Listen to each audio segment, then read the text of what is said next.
सिंहासनम स्नेहादिरेकादिवतस्य कंठ भुजम विनेश दीपहस्त पुष्टम सिंहासनम प्रत्यनयत सकीयम विजापुरेश सहसा शहाजिम।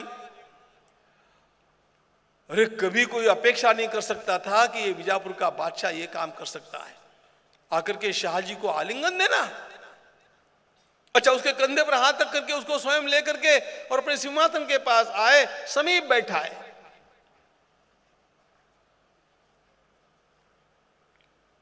और फिर क्या कहा? अच्छा, शाहजी महाराज को तो अपेक्षा थी नहीं, वो तो बंदी के रूप में वहां पर लाए गए थे और अब तक उन्होंने इस सिंहासन की तो सेवा चाकरी की थी।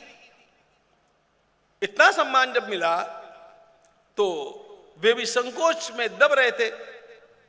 सद्गूढ़ रोषारुणिक ऋणते क्षणास्ते। बड़ी विशेष बात यह कि ये सब मंत्रियों के सामने हो रहा था। जो अफजल खान शाहजी को जंजीरों से बांध करके लाया था, वो नीचे बैठा था और जिसे बांध करके लाया गया था वो शाहजी आदिल शाह के समीप बैठे थे। अफजल खान लाल हो गया। अरे ये मेरा कल तक का बंदी रहा, ये क्या हो गया? ये चमत्कार जैसा ही था। बहिर्हसंतो हृदय विद्विषंतो वृक्षा विषाद्रा इव फुल्लगुच्छा। आदिल शाह ने शाहजी से कहना आरंभ किया, सखे, अरे मित्र देखो, सखे सखाय सुहितासाय। सच्ची बात बताता हूं शाहजी, मेरे अनेक मित्र है, मेरे अनेक सेवक है, मेरे अनेक हितैषी है, लेकिन मेरे अंतःकरण में सर्वदा तुम बसे हो, तुम जैसा मेरे लिए कोई नहीं है। देखो वो राजा भी चतुर है। दीर्घकाल से अब जानते हैं आपने इस सिंहासन की कितनी सेवा की है और आपके लिए हमारे मन में कितना आदर है। जो मनसबदारी हमने कभी किसी को दी नहीं वो आपको दी, इसलिए हम आपको बहुत मानते हैं। हाँ, बीच में कुछ गलत फहमियां हो गई, मेरी तो नहीं हुई लेकिन ये सरदारों की हो गई। बड़े आदमी को ऐसा ही करना पड़ता है, अपनी गलती को दूसरे पर धकेलना पड़ता है।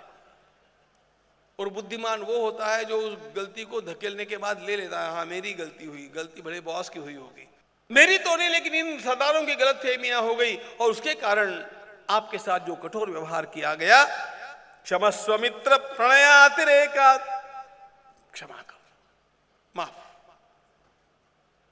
हो गया, ऐसा नहीं होना चाहिए था, हो गया।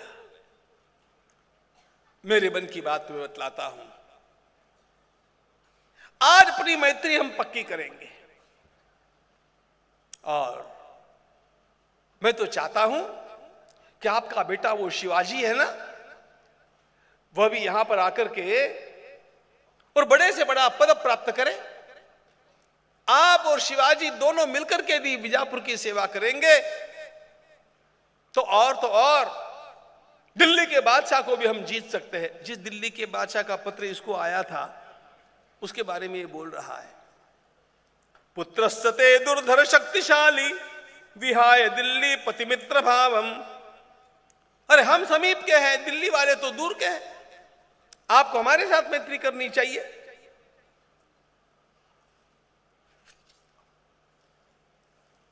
इस आज की अपनी मैत्री के प्रतीक के रूप में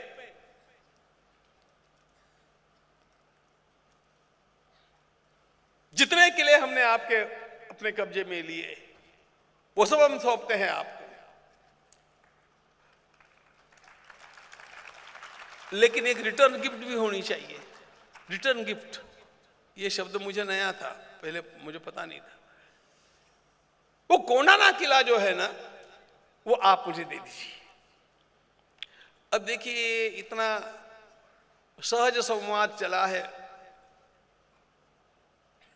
आदिल शाह ने तो सहजता से यह बात कही, शाहजी को पता है ये कोंढाना शिवाजी को कितना प्रिय है। अपने पिताजी ने ये बात मान्य कर ली, इस बात का बड़ा रोष शिवाजी महाराज को भी हुआ था। कोंढाना कोंढाना है, सभी किलों का नाक है। उस समय जो किले थे उनके पास, उनमें सौहार्द लक्ष्मी ददात्व सौम्य कोंडान सौम्यम गिरिदुर्गमेकम।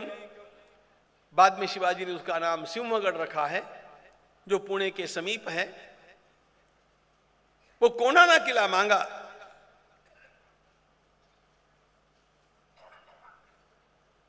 शाहजी ने इस बात को मान्य किया।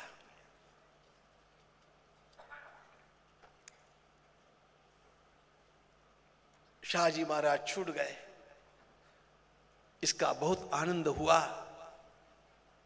शिवाजी महाराज के अंतःकरण में वेदना थी, कोंढाना गया, क्योंकि स्वराज्य के एक अत्यंत सुदृढ़ केंद्र के रूप में कोंढाने की आवश्यकता थी। लेकिन सब लोगों ने परामर्श दिया, और शिवाजी को भी इतनी सूझबूझ तो है, अरे गया तो गया, आज दिया है वापस ले लेंगे। पिताजी के प्राणों से कोंढाना थोड़ी ज्यादा होता है। एवं भेद प्रयोगेन, इसे देखो प्रज्ञा भारती जी लिखते क्या है, स्विषय कवचास्पदम ही दुर्गम। स्विषय कवचास्पदम, विषय मतलब राज्य। एक बात बताऊं, शैशवेभ्यस्त विद्यानाम यौवने विषयैषिणाम वार्धक्ये मुनिवृत्तीनाम योगेनान्ते तनुत्यजाम। रघुवंशी राजाओं के गुणों का वर्णन करते समय कालिदास ने यह सुंदर श्लोक लिखा। वैसे वे सारे श्लोक बड़े उत्तम हैं। सोहमा जन्म शुद्धानाम आफलोदय कर्मणाम आसमुद्र क्षितीशानाम आनाकृतवर्त्मनाम यथा विधिहुताग्नीनाम यथा कामार्चितार्थिनाम यथा अपराध दंडानाम यथा काल प्रबोधिनाम त्यागाय संभृतार्थानाम सत्याय मितभाषिणाम यशसे विजिगीषूणाम प्रजायै गृहमेधिनाम शैशवेभ्यस्त विद्यानाम यौवने विषयैषिणाम वार्धक्ये मुनिवृत्तीनाम योगेनान्ते तनुत्यजाम रघुणाम अन्वयम वक्ष्ये। ये सारे सद्गुण हैं जो रघुकुल में सभी राजाओं में दिखते आए हैं। यहां पर संदर्भ यह है, शैशवेभ्यस्त विद्यानाम, जो बचपन में अध्ययन करते रहे, यौवने विशेषिणाम, युवा अवस्था में विषयों का उपभोग करते रहे। वहां पर विषय शब्द का अर्थ विषयोपभोग नहीं है। यौवन आते ही मैं नया राज्य कौन सा जीत सकता हूं, इसका विषय शब्द का अर्थ है राज्य। हर राजा ने नूतन राज्य जीतने का विचार किया, बिना युद्ध किए भी दिग्विजय किया करते थे, घूम करके आते थे, अपने बड़प्पन को, अपनी महानता को जता करके आते थे। यौवने विषयैषिणाम स्विषय कवचास्पदम ही दुर्गम। ये कोंढाना राज्य का कवच था, शिवाजी ने दिया। किस लिए दिया? पुनर्विजय तुम दिया। आज दे रहे हैं, कुछ वर्षों के बाद वापस ले लेंगे। पुनर्विजय तुम।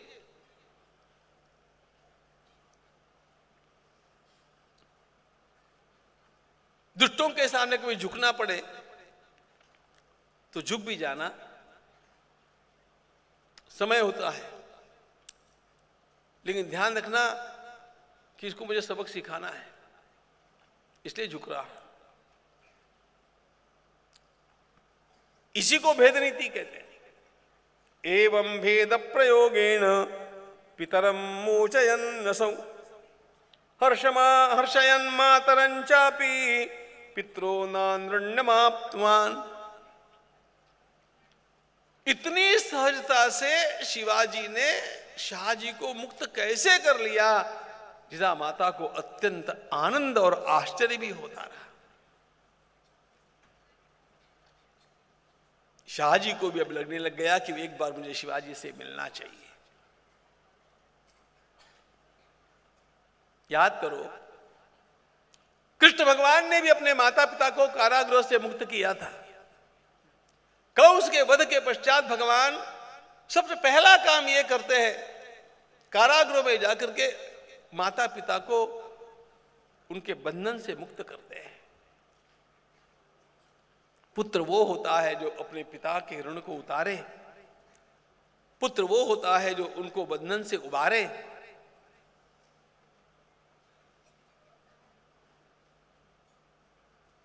जन्म देने वाली माता की केवल बात नहीं है मित्रों, भारत माता को भी सारे बंधनों से बाहर निकालना हमारा काम है, हम लोगों को यह करना है।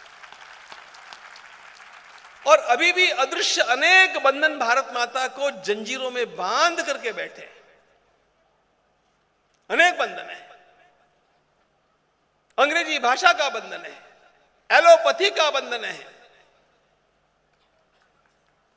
हमारे देश के संविधान में कितने सारे गलत कानूनों के बंधन है, हमारा पीओ के भी बंधन में है।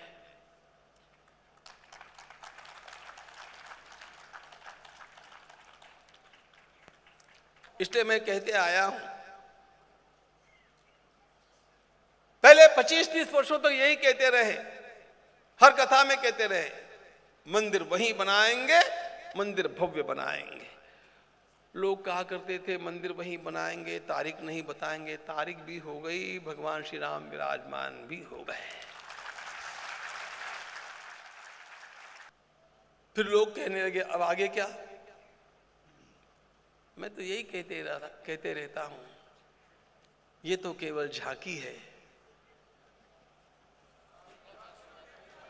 नहीं, काशी मथुरा तो अपने ही है, पीओ के तो बाकी है, हमारा ध्यान उधर है। हमारा भूभाग बंधन में है कि नहीं, सोचो ना। हम लोग जब राष्ट्रगीत गाते हैं, पंजाब सिंध गुजरात मराठ, वो जब सिंध शब्द आता है ना, इधर कचोटती बात, कहां है सिंध। एक दिन आएगा मित्रों, और पुनः सिंधु में स्नान करेंगे, सिंधु के मंदिर तट पर जाकर के पूजन करेंगे। हमारे पूज्य गुरुदेव ने उस समय के प्रधानमंत्री नहीं हुए थे, उस समय माननीय अटल जी को बुलाया था गंगा जी के मंदिर के उद्घाटन के लिए, स्थापना की। और मुझे अचानक कहा बोलो, पहले नहीं था निश्चित, अब अचानक तो मैंने एकदम बोल दिया, गंगा जी के तट पर गंगा जी की स्थापना करने में क्या बड़ी बात हम करने वाले हैं। बड़ी बात तो तब होगी जब सिंधु के तट पर हम जाकर के किसी मंदिर की स्थापना करेंगे।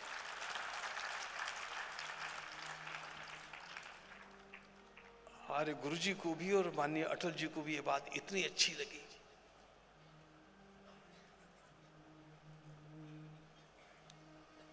हमारी माता बंदीवास में है अभी भी,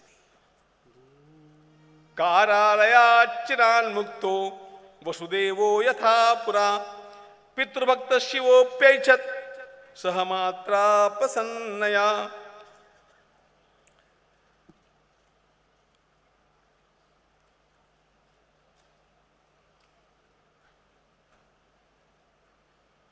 शाहजी महाराज का शुभागमन हुआ, लोगों ने स्वागत किया, सर्वत्र आनंद हुआ। यावद् विजापुरे वासा पितुरासी नियंत्रितः तावद यवन साम्राज्य ग्रासेषु भून् नियंत्रितः। जब तक पिताजी कारागृह में थे, शिवाजी महाराज भी दुबक करके बैठे थे।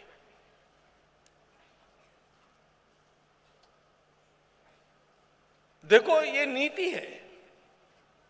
अपने ऊपर संकट है, अपना हाथ कहीं तो भी फंसा हुआ है, ऐसे में लो प्रोफाइल में ही चलना होता है। उस समय अहंकार का प्रदर्शन, अपनी शक्ति का प्रदर्शन नहीं करना चाहिए। ये सारी कथाएं आपको महाभारत के शांति पर्व में मिलेंगी। महाभारत के सारी शिक्षा का सार शांति पर्व है। और उसमें एक वृत्ति आती है, वेतसी वृत्ति। जब जब बाढ़ आती है तो बड़े बड़े पेड़ों को उखाड़ करके बाढ़ ले जाती है,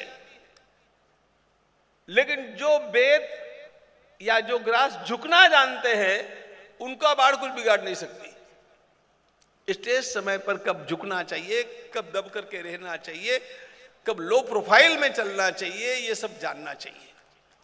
और शिवाजी महाराज इन सारी विद्याओं में प्रवीण थे। अब इसके पश्चात वे स्वयं अपनी प्रजा का व्यवस्थापन करने में लग गए। द्यूता दिव्यसने मग्नम धर्म बिंदु जनम निजम। अतीव विस्तार के साथ यहां पर कैसे भीमसेन के द्वारा पांडवों का संरक्षण हुआ, उसी प्रकार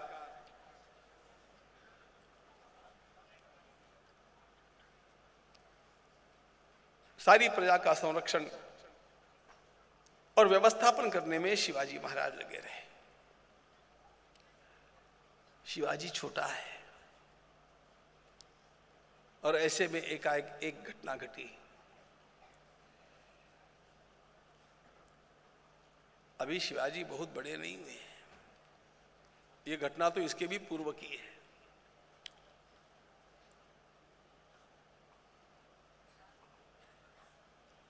उनका व्यवस्थापन, उनका न्याय प्रदान करना कैसे होगा, आप कल्पना कीजिएगा।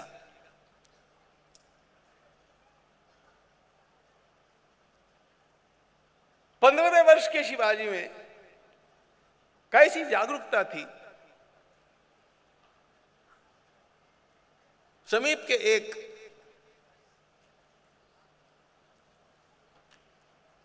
रांझा नाम के गांव के एक पटेल ने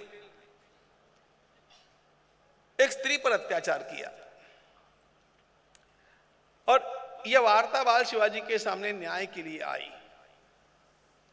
इसके पूर्व जिजाबाई स्वयं इन सारी बातों का न्याय किया करती थी, क्योंकि वैसे भी हमने देखा शिवाजी महाराज के चरित्र के बारे में अनेक जो भ्रांतियां हैं वो ये है कि ये एकदम ऑर्डिनरी परिवार से आए थे और इनके दादाजी किसान थे, ये खेती किया करते थे, उनमें से ये बच्चा उभरा, ऐसा कुछ भी नहीं है। इनके दादाजी बहुत अच्छे शासक थे। छोटा सा क्यों न हो, उनका स्वयं का छोटा सा राज था, पुणे परगना उनके पास था, मालोजी उनका नाम था। अब बीच के संकट काल में उस पुणे को उद्ध्वस्त कर दिया गया था। शिवाजी ने उसको पुनः बसाया, जिजा माता उसमें मुख्य कारण थी। और आसपास के लोग, 36 गांवों की जागीर उनकी थी, 36 गांवों की, वे उसके जागीरदार थे। उनका न्याय नीति का निर्णय करना ये उनके पास काम था।